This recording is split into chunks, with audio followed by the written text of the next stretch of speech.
Hi, I'm Kim Saunders, your Mommy Music Specialist.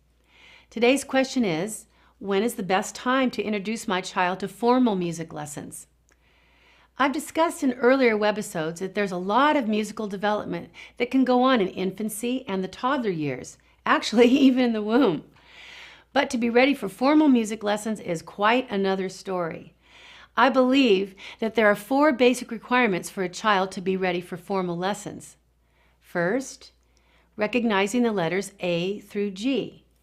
Traditional music lessons involve learning to read notes on the musical staff, so it's important to know the music alphabet, A through G. Even if your child is learning to play by ear, the instrument notes and chords will be identified by those letters as well.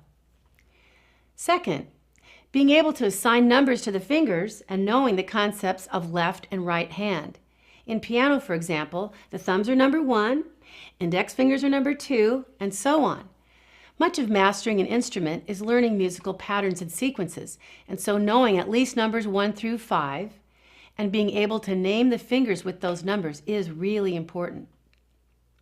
Third, enough dexterity and strength to play the instrument.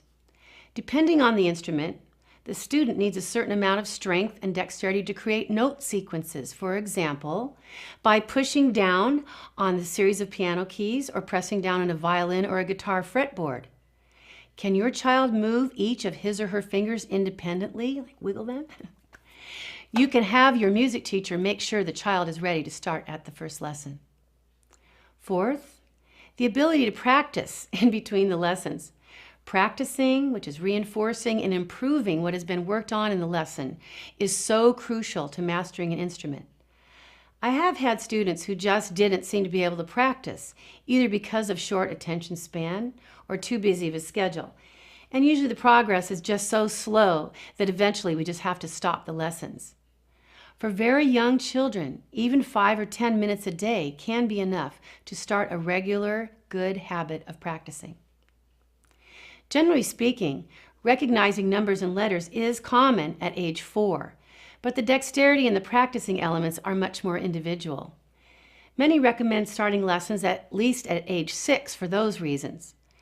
Even if the practicing isn't happening at first, it can be improved, which I will discuss more in another webisode.